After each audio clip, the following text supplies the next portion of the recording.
Good day and welcome to today's College Sports Communicators live webinar. We are pleased to offer this session on working with soccer statistics and stats rules. Thanks for joining this important session as we discuss ways to assist CSC members in all areas of preparing to be a game day soccer statistician and in helping you understand the game rules and statistical rules you need to know. Our presenters are leading soccer statisticians with extensive experience, and they are here to offer their thoughts and expertise and take your questions. We welcome your questions at any time. Just place them in the Q&A function of this Zoom. A reminder that this is not a how-to training session for using software like NCAA Live Stats or Presto Stats, although we may comment on those occasionally as they have special applications on certain stats. I'm Robert McKinney, Assistant Athletics Director for Communications at Willamette University and a member of the CSC Professional Development and Education Committee. I will serve as our host for today's webinar and moderate it. As a reminder, we are recording this webinar, and later on the CSC website and on YouTube page, you can watch it as an on-demand session. Please invite fellow current CSC colleagues to listen and watch this too. We've got lots to cover, so let's get underway. And again, we appreciate you for joining us today. Now, here are our guest panelists. First is Matt Holmes, NCAA Assistant Director of Media Coordination and Statistics. With soccer, he works with Division I men's soccer and is the editor of the Soccer Stats Manual. So he definitely has expertise in our area for today. Next is Christopher Scholes, University of Kentucky Associate Director for Athletic Communications and Public Relations. And our third panelist, Chad Tuaro, freelance statistician and a former CSC employee working in college athletics. Again, as we get ready to get underway, we are going to be covering several different topics. We're going to start out with some pregame things to do before you get underway with hosting and keeping stats, some needs for sports information directors. We'll go over some of the basic things and then deal with some tough or difficult plays. And we know that many of those deal with goals and assists, but there may be a few other topics. And then we'll talk a little bit about troubleshooting and how to deal with some things throughout the season. But let's start out with issues that deal with pregame setup and what types of personnel you need, et cetera. And for that, we're going to start out with Chad Tuaro. Thanks, Robert. So essentially for the setup, when we're looking at just the statistical side of things, it's going to depend essentially on what kind of software you're using. Having utilized both Genius and StatCrew myself as a former soccer contact, I can say that when in the StatCrew days, I essentially did most of everything myself of doing the statistics along with any other CSC duties, game recaps, social media. It was kind of a catch-all. It's a little bit more difficult to do that when you are using Genius due to the nature of the touch screen or point and click. It's usually quite helpful to have a spotter for that one. So getting that situated for a personnel standpoint is pretty important. And then, as Chris can elaborate a little bit more when there are additional duties such as TV crews there's the necessity of more people expands. Yeah, thanks, Chad. Obviously, being with the University of Kentucky, we have a great affiliation with the SEC Network and ESPN, and they obviously do a lot of great things for our teams. It also does mean that we're going to have more manpower that is required for our matches. And so at Kentucky, we have a 4-person stats operation that we consistently use. We have one person, as Chad elaborated, that is inputting. We do use Genius here at the SEC and at UK. We have someone who is helping them spot what is going on and calling out that information so that they can key it into the software. And when we get to complicated plays, can assist them with the inputting of that information.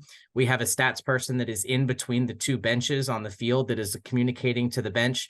Really two main things. One is substitutions for each team, and the other is essentially serving as the mouthpiece for the fourth official. If we have to have time that is put back on the clock, if we need to get information as to who a card was given to, what the reason the card was for, or anything that the fourth official needs to communicate to our press box. And then the fourth member of our stats crew is kind of a miscellaneous member, and they do all the tasks that we need for them to do that are not regularly assigned assigned. So they're helping with calling if we get a complicated situation. They're looking at a replay monitor to determine a goal or assist. They're helping make that decision.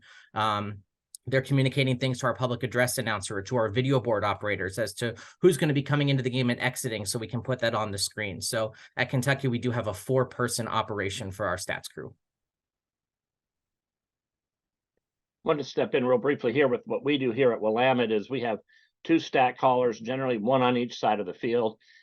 Coming out of COVID, when we initially had to use headsets to be socially distanced for a number of our sports, we discovered that we could move people a ways away, and having 1 on the opposite side of the field makes it a lot easier to see what happens on that side.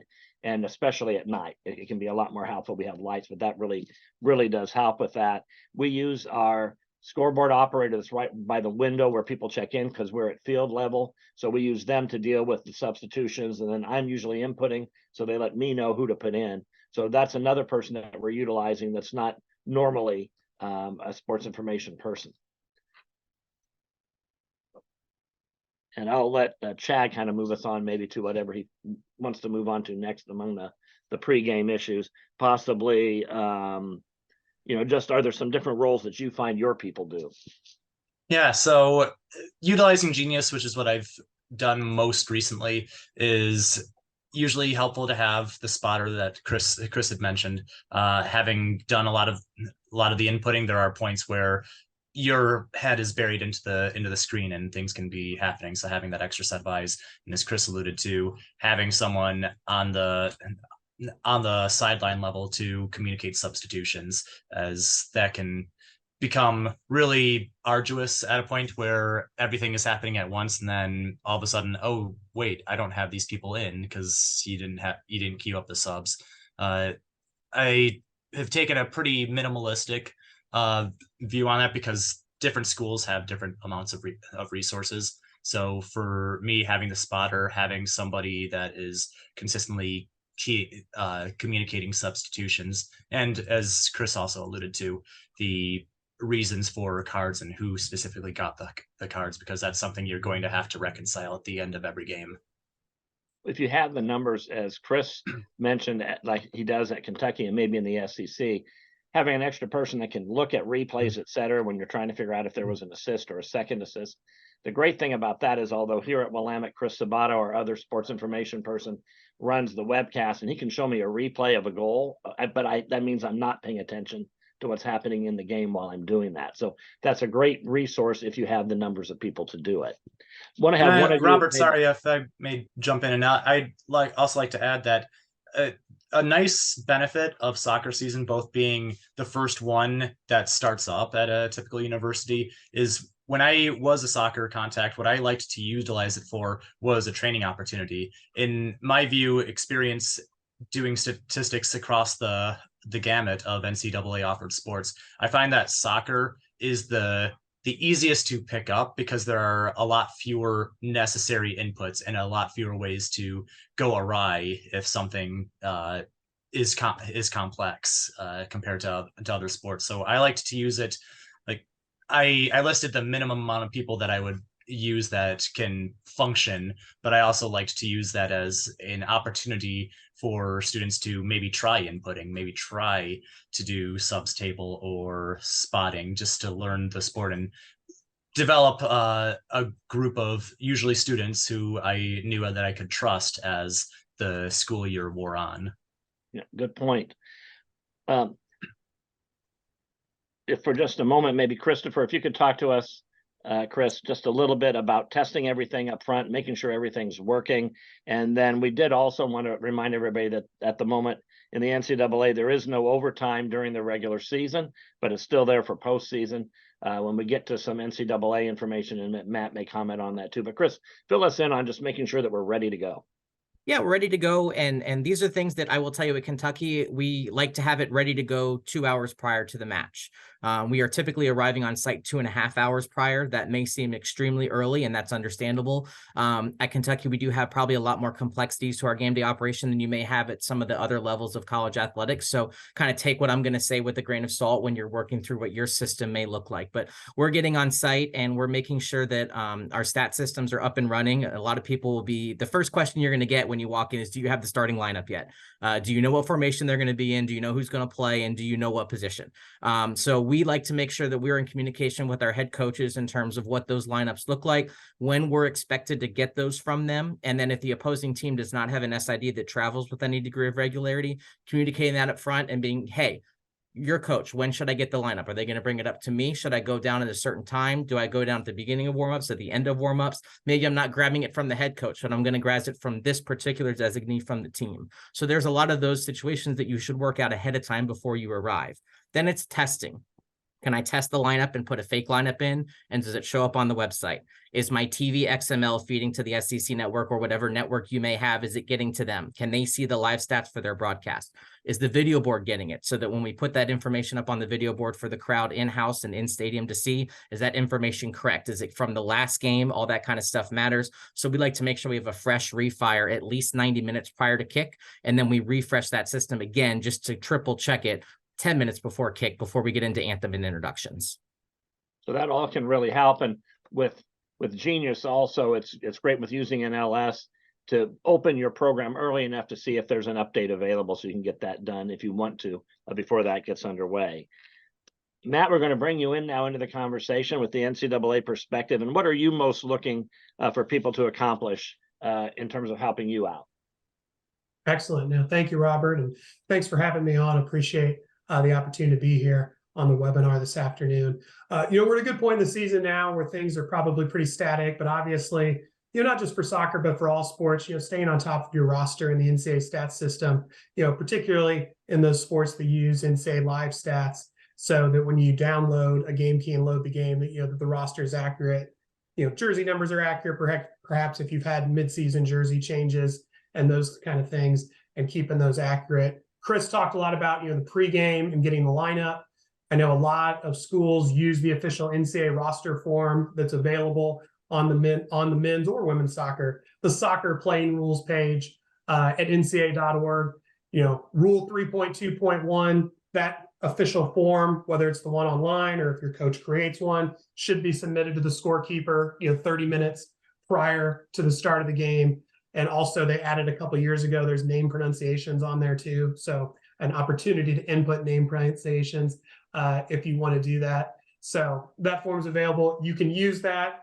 Many coaches and schools have created their own with the same information that includes, jersey number, name, cautions, and those kind of things to keep track of that information. But trading that stuff, that's the game day. But if you have information to trade ahead of time or before you get there, players that you might know that aren't going to be coming, double checking with coaches who are there so you can determine, hey, these players aren't here, these players aren't in uniform, all the kind of things that you can eliminate ahead of time, so you don't maybe accidentally put somebody into a game where then on our end, we might be dealing with at the end of the season or multiple seasons later, situations with people looking back for red shirts and those kind of things. If they're never available to be put into the game, you might not accidentally put somebody in who wasn't there, or that they're trying to preserve a red shirt or that kind of thing. So those are kind of the things, both kind of ahead of time, and then you can kind of double check on site to make sure things are good to go, to make sure you're accurately, having access to the players that are available to play in any play in that given game. Thanks, Matt. Should also mention, you may notice when you go, if you're using NLS, because it does bring in those rosters and whatnot, I have to figure out, I think one of our games is missing from the women's because we had one less win or loss or tie than we should have had. So you can follow that and watch that. That can help you. Remember in game in that particular program that the only thing you should change is a player number. If you change their name, you need to spelling for their name. You need to enter it as a new entry. Deactivate the other one and add a new active one if you're changing any name spelling. Chris, you want to fill us in on some other SID needs? Absolutely. And now let me just go back 1 second here to Matt's great point. And I just want to add something that we've had multiple times already this year. It is good to know what your blood jersey number is. Each team will have a designated responsible person on either their equipment staff or their athletic training staff that if a player gets blood on the jersey, they will have to swap it out. Most likely that team does not carry 60 uniforms, one of each number. And so there is a designated number that is set aside for the person who will come back in the game. So let's say I'm wearing number 1 and I have blood. I will come back in in with a different number. It won't be the number of anybody else on the active roster, but it will be a different number. It's good to know what that number is. It will save you immense amount of time later in the game. So I just wanted to hit on that before I moved on here and talk to the next thing. One of the things that I wanted to hit on, Robert, was the importance of understanding soccer terms. Soccer, I think, along with volleyball, has one of the most diverse lexicons of the sport. And if you are not a soccer person, sometimes the sport can be a little overbearing because people will get very offended when you don't use the right term.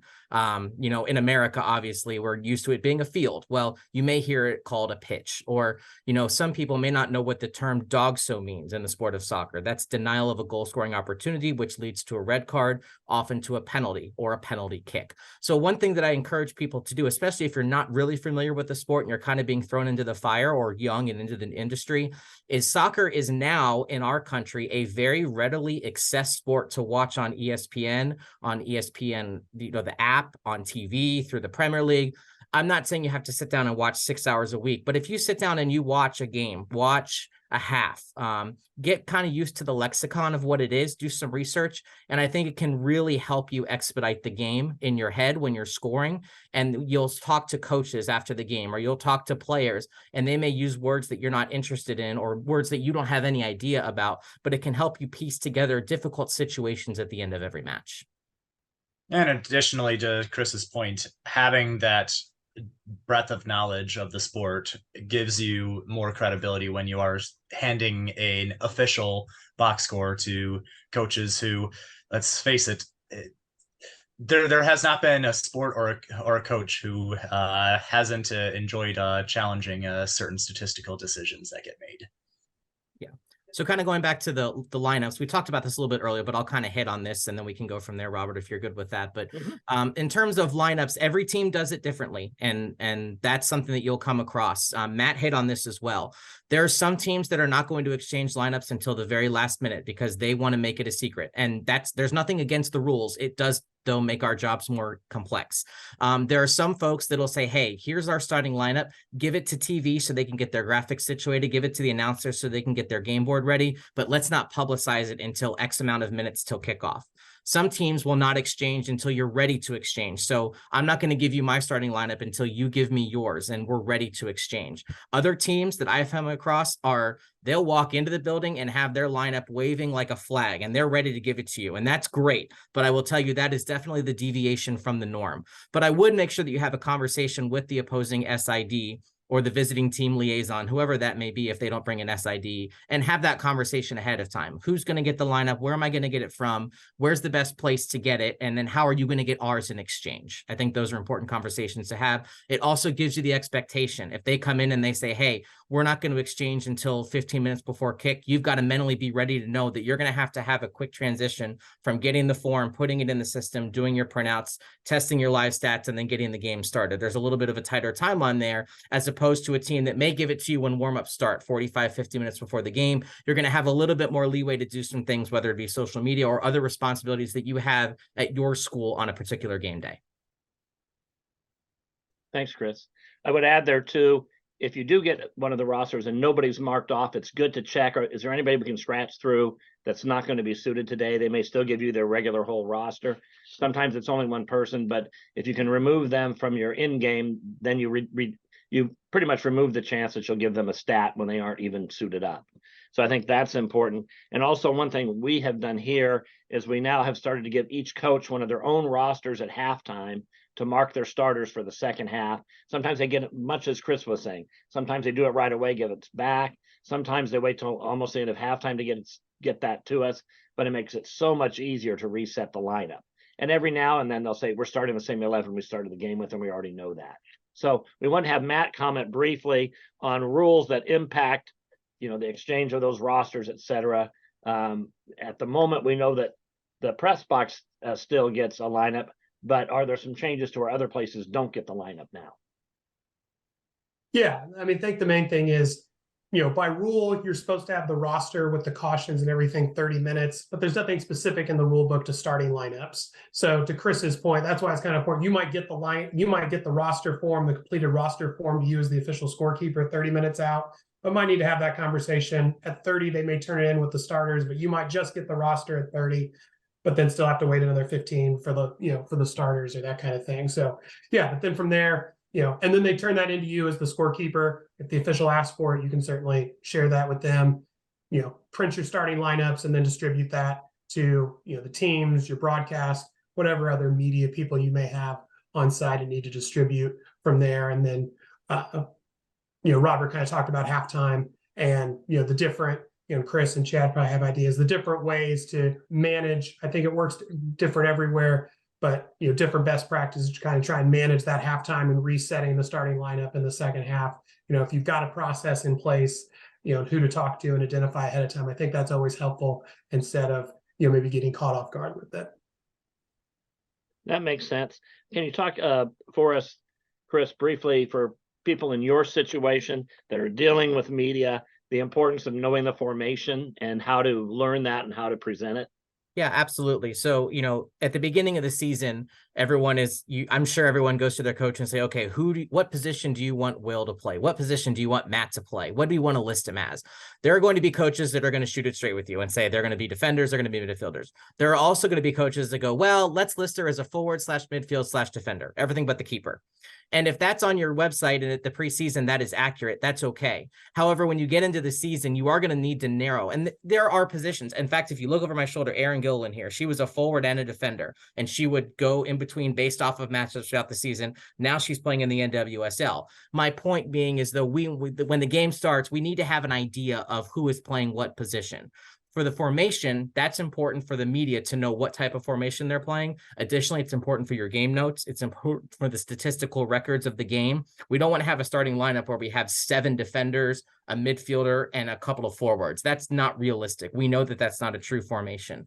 So we want to make sure that we have an idea from the coaching staff what formation we're playing. I also think that's going to help you out when you stat the game. If they say, hey, Aaron's going to play left back or Aaron's going to play center mid. If there's an attack, I know that my left back, unless it's coming from the left side of the field, I know my left back maybe doesn't have the highest percentage chance of scoring on a play where I can't see who it is. And maybe there's a player that she switched with, and I can have a better understanding of what that looks like. Makes it easier to stat the game, makes it less stressful, makes it less complicated as you get into these situations later in the game. So understanding formations, understanding who is playing in what position. Again, it doesn't have to be, well, we're going to play a box and we're going to play a triangle midfield. It's just more of who's on the defense line, who's on the midfield line, and who's on the front line. And also that's important when you're talking at our level to television and, webcasters, to Robert School's point, people on air that are talking, they want to have a good idea of what they want to have their board set at. And so if you can get that information to them most accurately, it's going to help them tell the best story of the match. Thank you. I wanted to have Chad talk briefly with regard to fouls. We, with Using Genius, have worked pretty hard to include who committed the foul and who did they foul. But Chad makes a good point, too, that doesn't show up. I don't know if it shows up somewhere on the backside in NLS, but it certainly doesn't show up on the play-by-play. You want to talk about that a little? Yeah, so for the longest time, when everyone was utilizing Stat Crew, there was just, I believe it was a way you could edit it to isolate who committed a foul, but for the most part, everybody just put in which team committed the foul and there was a free kick.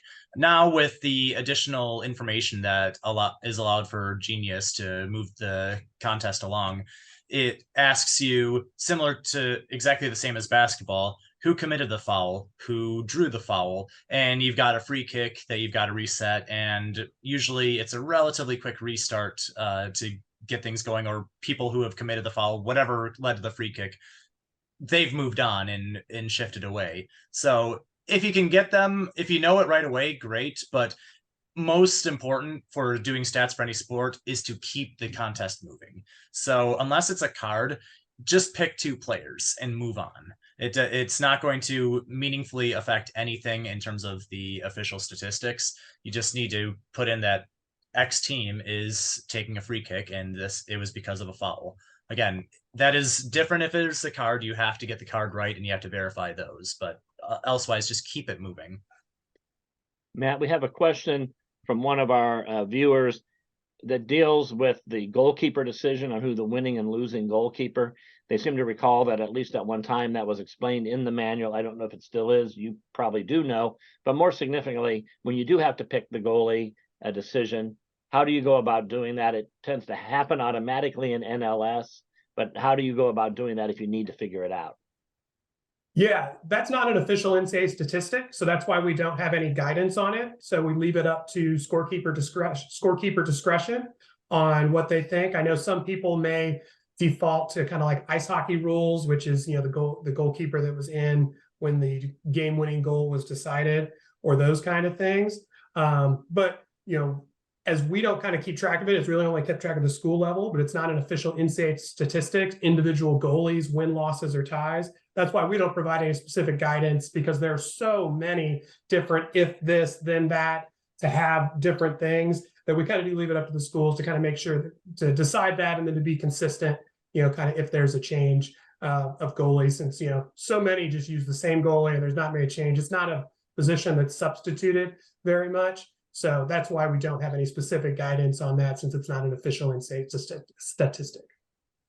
Chad or Chris, you have anything to add there on GK winners? No, not necessarily. I think Matt hit it pretty well. Although it is, I do find it a little interesting on the NLS side that there isn't. I think to the point of the question was, there's not necessarily an option to even assign the win or loss afterwards. You just finalize the match and off it goes into the XML cloud. Yeah, and if you think it's different, you can go in and edit in XML. We don't have time to go into that here today for how to do it, but that is an option. I wanted to also mention that one of our viewers talked about how with fouls showing up on the game box, they do work to try to get who committed the foul correct. That's kind of in NLS, it will do that. So that, anyway, you can approach that in different ways. And we hear different perspectives, which is really also good. Typically, the game-winning goal in soccer is the goal that's one more than the other team finishes with. It's not like baseball where you get a lead and keep it. If you win 3-2, that third goal is the winning goal. And if typically I would go by whoever's in goal when the third goal is scored would be the winning or losing goalkeeper, and go off of that. And at least you can edit it post game in the XML if you need to. Let's move on to we're going to get into tough plays in a moment. Let's just talk in general. Chad, you want to start us out with regard to just when a goal is scored, just a regular goal, nothing is complicated. It's not a tough play. It's just somebody scored and maybe there was an assist.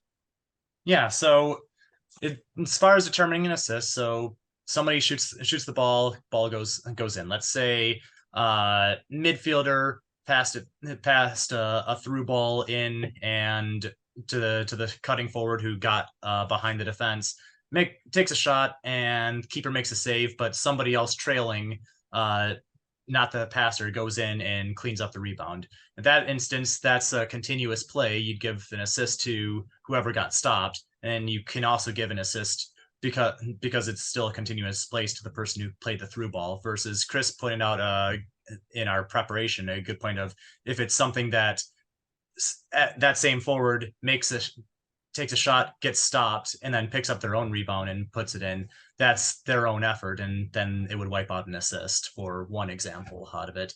So my determination out of assists is continuous play. Did the give of the ball lead to a continuous action that created the goal scoring opportunity and ultimately the goal? If somebody, if I am this super sweet, if Chris is this super sweet player and I just do a little drop back to Chris and he dribbles around 3 defenders, even if I was the last person to give it to him, this isn't ice hockey, that goal is all Chris's, and it would make the SC top 10 pretty easily. But I didn't, because my pass didn't meaningfully affect the play. So using some of the judgment call of, did that pass create that opportunity?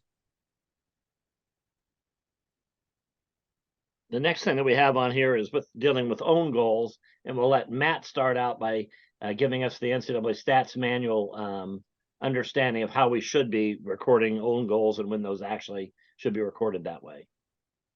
Yeah, this is one that we see a lot, and especially I think, as Chris kind of mentioned, with the prevalence of professional soccer options that are available to view in the United States currently, besides just MLS, but with the Premier League and international play and play from other countries, NCAA soccer is a bit more lenient on when an own goal is credited, as opposed to international soccer that is pretty strict, where if a defensive player pretty much if they touch the ball, if they're the last person to touch the ball, that is typically an own goal in international and professional soccer.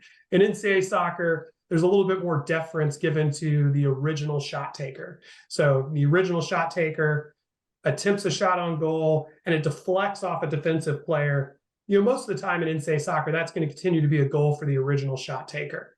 In passing situations, kind of you're looking at deflections. If a pass deflects off a defensive player, that would be an own goal. But if a defensive player plays the ball, they dive forward with their head and redirect a pass, or they kick their leg out to try and make a clearance, that would still be an own goal. I do see some people like, hey, there are almost no own goals in NCAA soccer.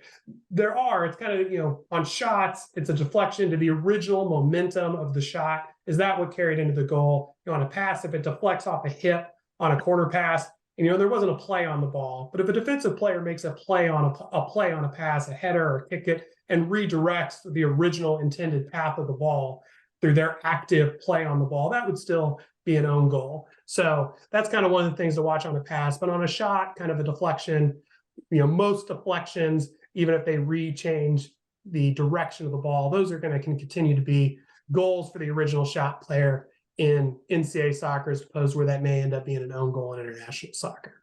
Yeah, back in my SID days or CSC days with Miami, I recall one match where a visiting team had a player get behind the defense, a through ball, and they're in one-on-one against the keeper.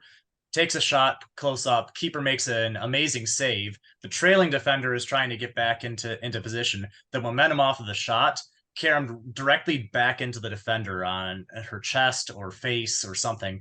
And that had enough momentum that trajectory went back over, even though it was going clearly away from the keeper, went off of the defender who's trailing, lofted over and into the net. And that was a source of a lot of debate on goal for the shooter versus own goal. I took the replay out of it and passed along to video to coaches. The coaches generally are going to lean towards international rules on the own goal. So I think incorrectly we ended up at own goal when I moved it around enough people. But in Matt, in your instance of your interpretation of that would actually just be a goal for the shooter, correct?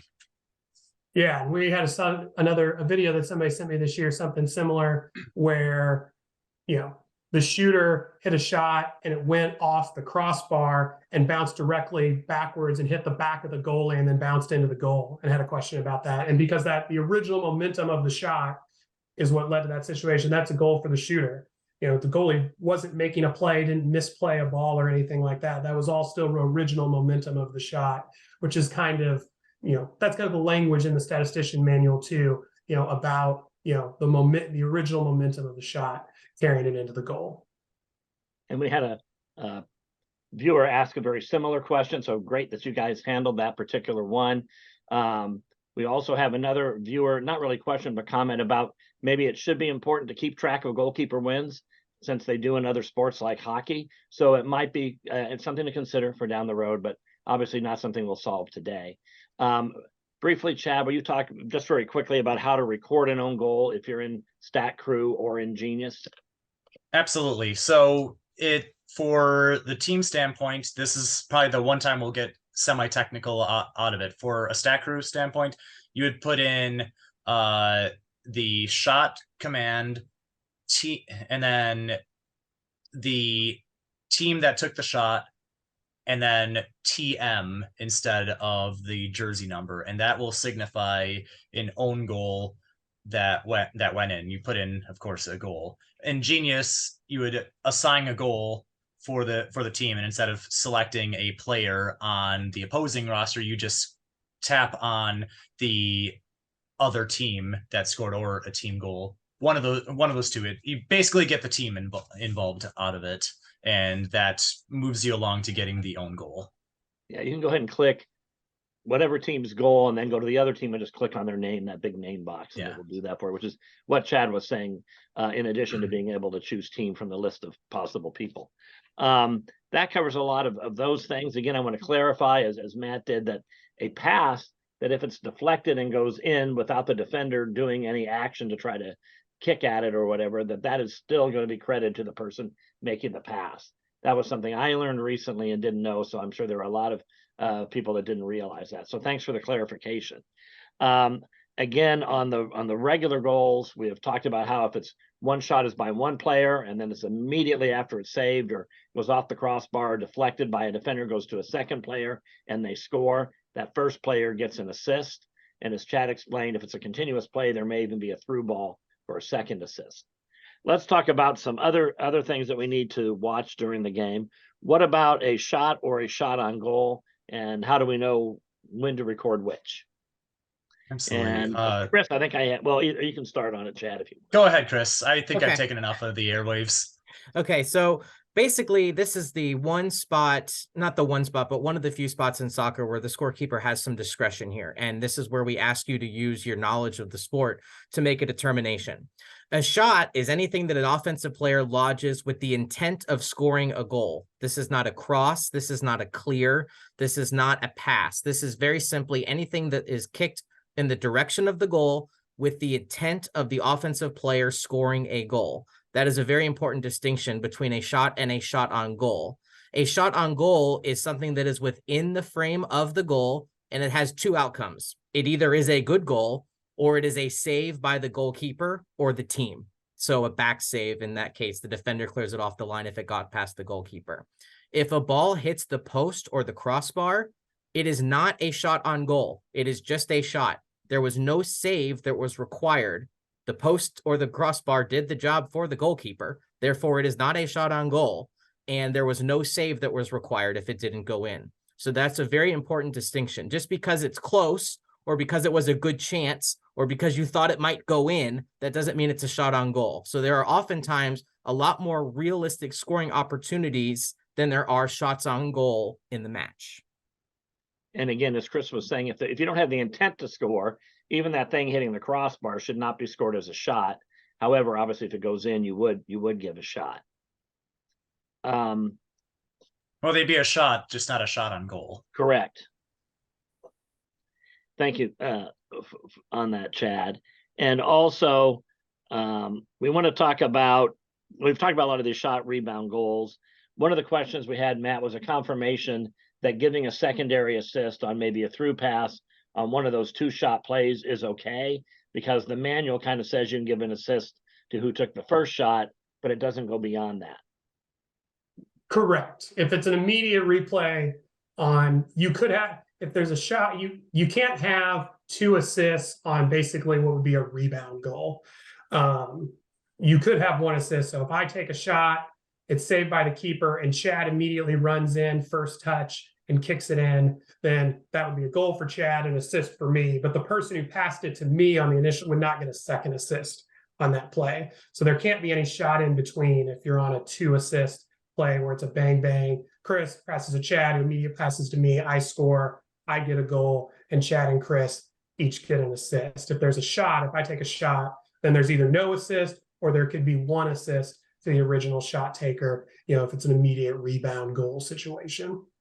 And Robert, one of the things you'll hear, and this kind of goes back to my point earlier of knowing the vocabulary of the sport, that's APP, which is the attacking phase of play.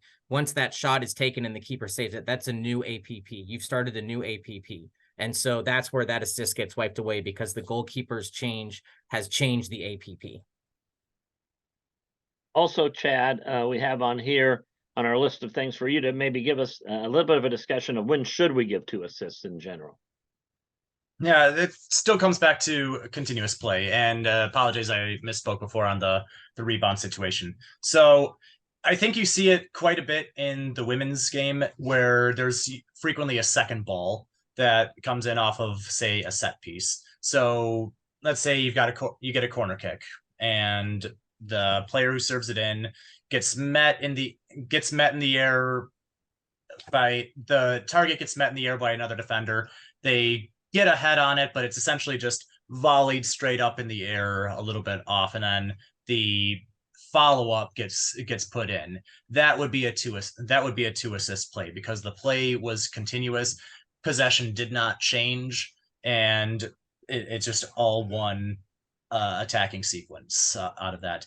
Likewise, if you're talking in the realm in free play, let's say somebody plays defender, center back, sees the left back streaking up to the left sideline, boots one that catches her down the left. She's waiting for numbers, settles it up and crosses it into the middle for a header goal. That is one continuous play, and that would be 2 assists.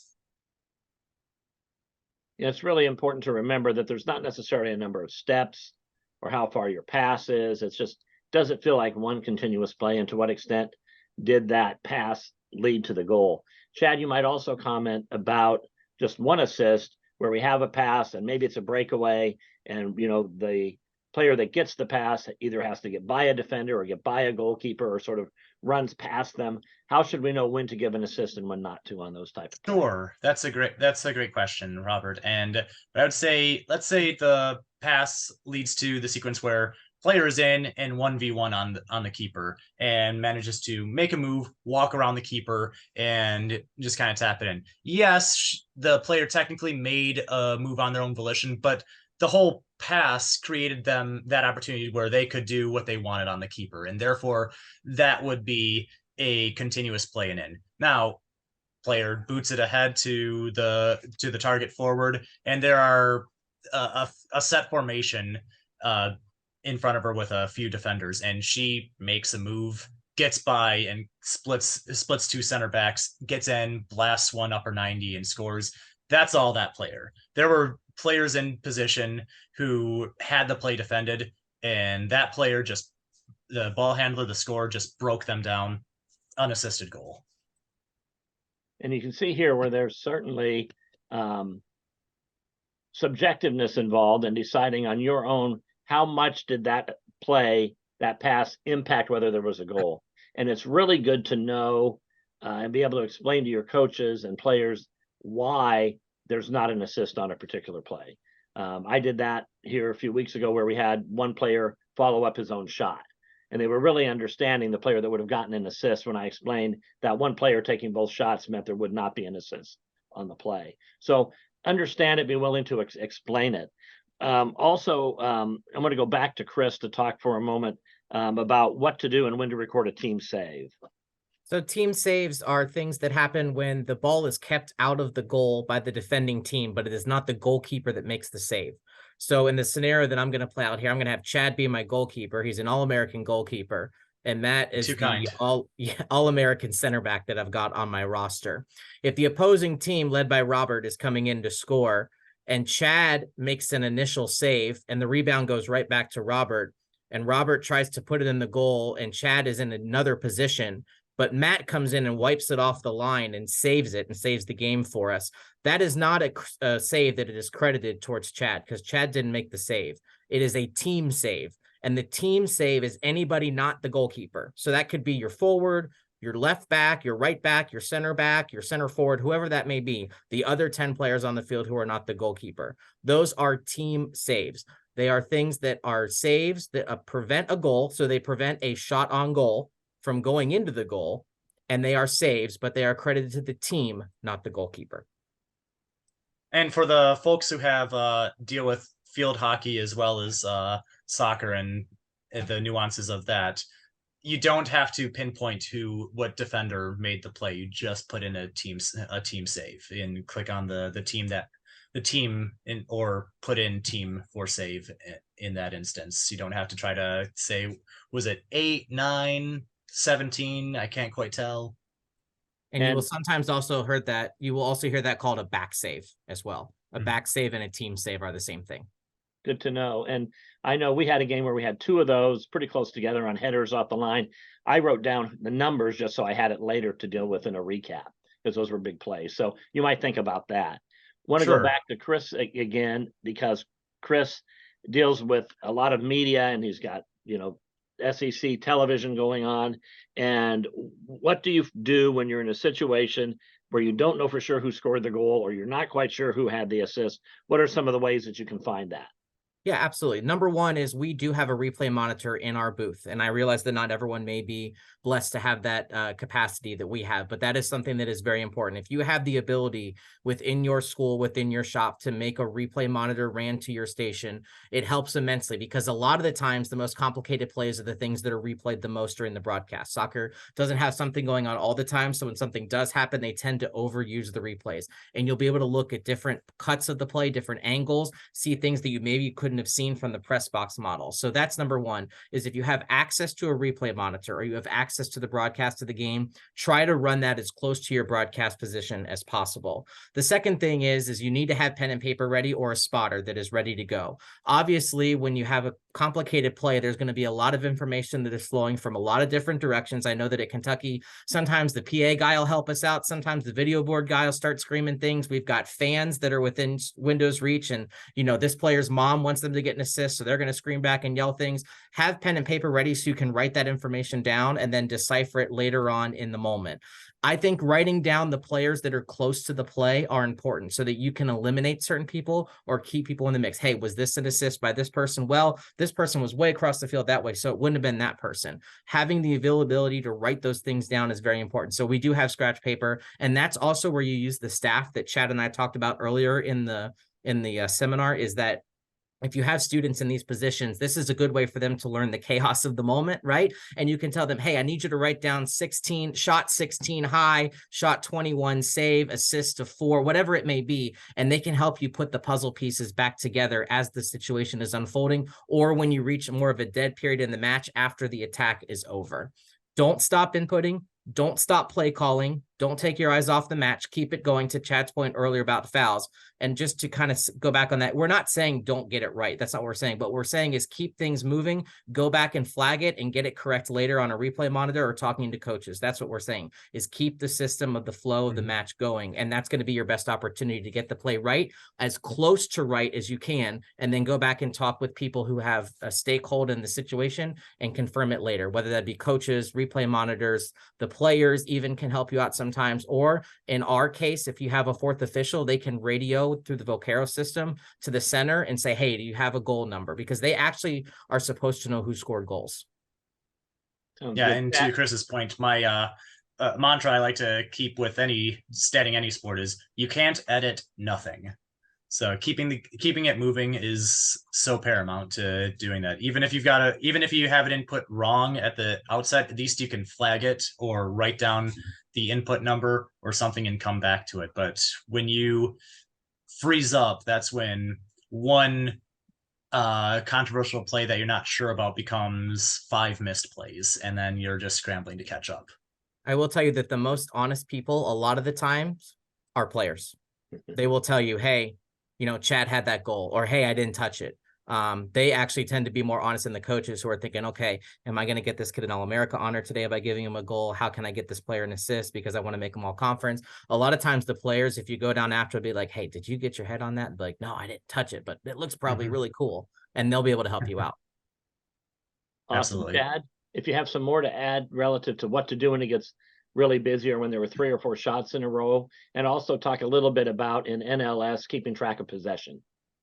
Yeah, so I think Chris hit the nail on the head. I don't have really anything else to add on the controlled chaos. Having somebody writing things down, having some kind of reference, that's perfect. That's exactly what you should do. As far as possession with NLS, the way I see it is it's always going to be an estimate, because sometimes things are happening. You're doing multiple inputs at once or worrying about substitutions.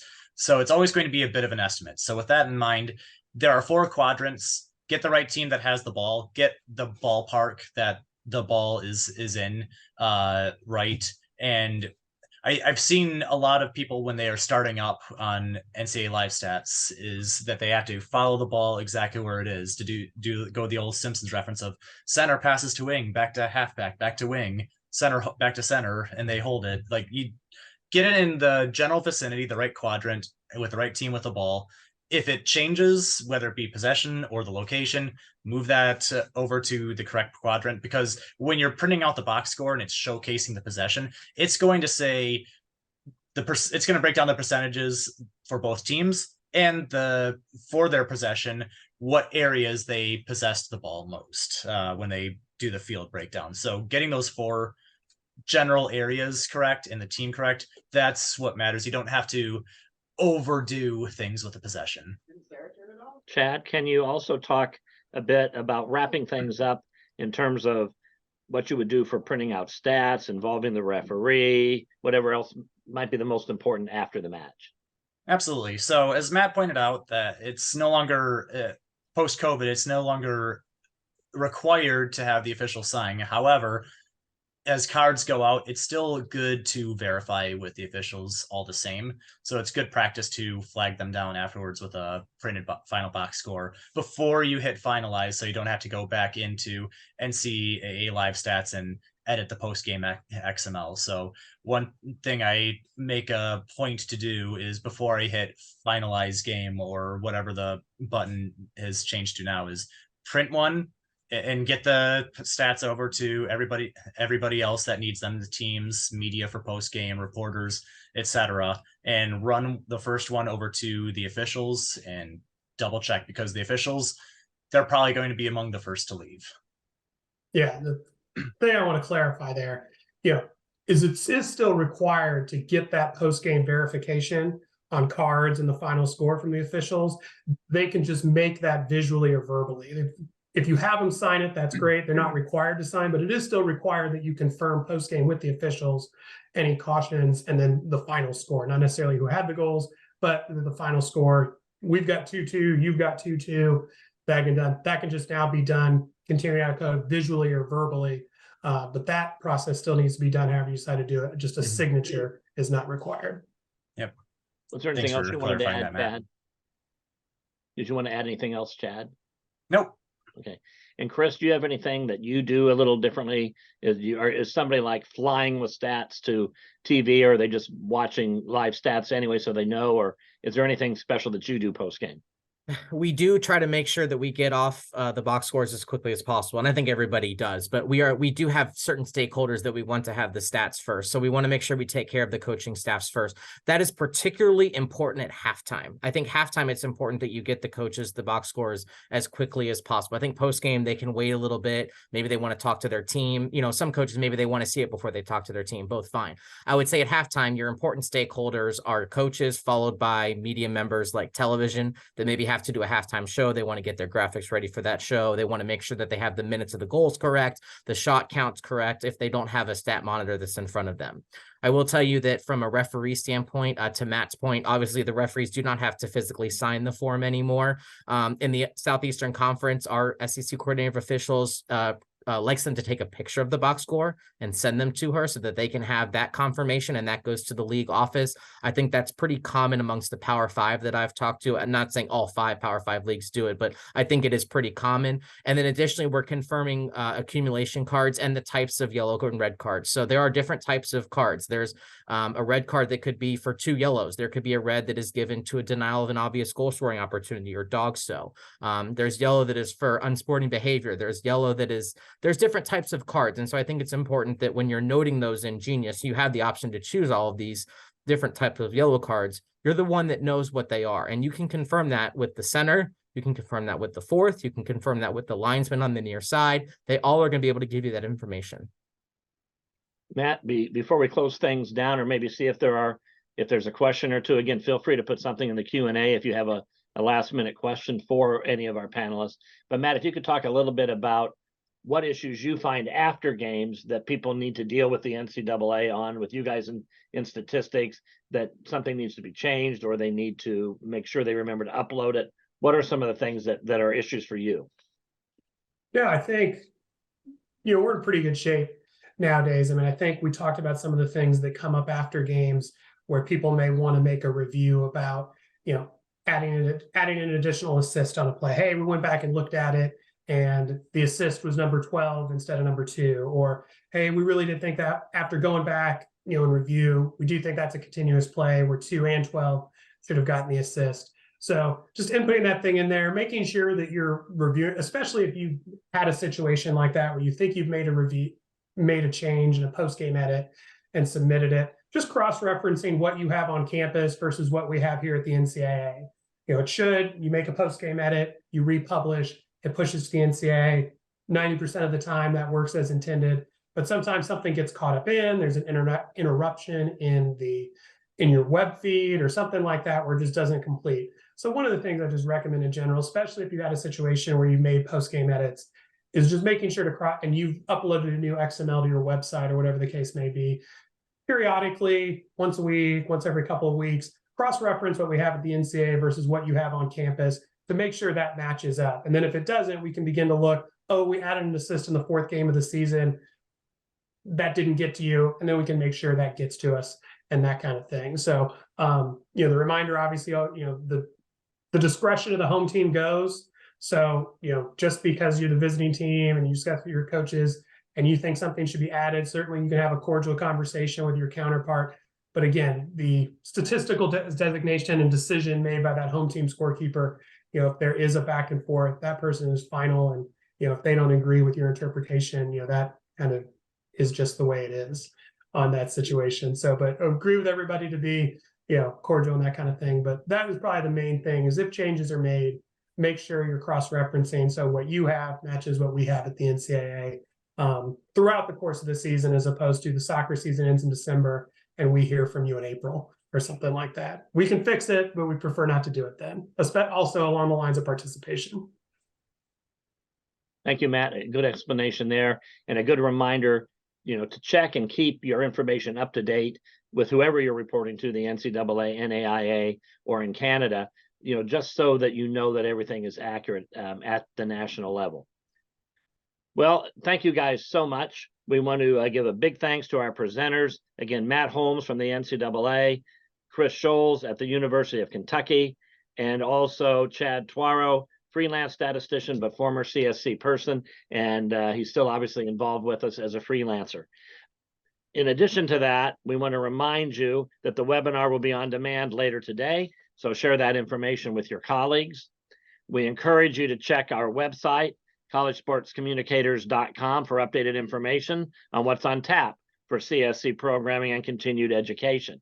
And before we move on, I want to look real quick. We had one more question that says, what makes a determination on whether to give a goal that's assisted or not based on making a move? Does somebody have more of a clarification of when to call it a move before we close out? I'd say defenders in position and a player, the ball handler, breaks them down themselves. The pass didn't allow them go to a spot where they won a foot race with the defender and were already in an advantageous position to get the inside and get a good opportunity. The defender was an actual obstacle that the ball handler themselves had to work around by themselves. Yeah, and we had one where we added an assist recently. At first I didn't. Ironically, it was our goalkeeper coach who noticed it, but our player got a long pass on a breakaway and pretty much just kind of went past the goalie. It wasn't even really a move. And so we went ahead and did give an assist on that play. Chris, do you have any other thing to add to that, or did Chris kind of cover what to use for determining if somebody did not get assisted? Yeah, I think Chad's right. It is more about the defender than it is the offender in this situation. It's does the offending player, do they make a move that then makes it an individual effort for the goal? Was the pass critical? Was it a critical part of the goal, or was it just the next progression? I think that's the determination you get to make. And again, that goes to the ambiguity, right? Of, I think it's critical, I think it's not. It's kind of, the softball, baseball hit error thing. But I think the big thing that Chad pointed on was correct.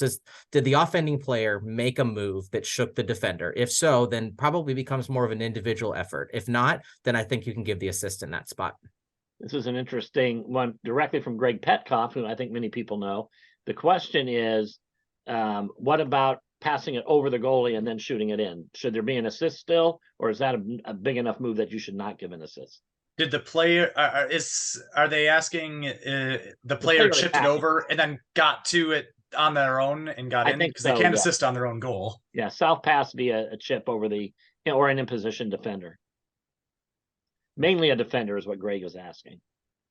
Sure. Assuming it's, self-pass, and I'm interpreting correctly, you can't assist on your own goal. So I'd say no assist on that. Yeah. All right. So that is awesome. Wish we had some more time, but we're kind of at the end of our time. Feel free, I'm assuming, to be able to email Chris at Kentucky, Matt at the NCAA, Chad, you may also be able to get a hold of him if you have questions for me at Willamette.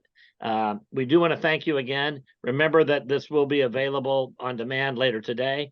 Next Thursday on October 26th, we will be offering at CSC a session on using social media data and analytics. There's all that information there. How do you use it? With more webinars to come yet in November. Stay tuned for those dates and the topics to be announced. We do plan to have one with regard to basketball stats keeping, so be ready for that. But for today, it was all soccer, and we have 3 tremendous presenters and a lot of people watching us. We appreciate that. And for now, we'll just say goodbye and thanks, everyone.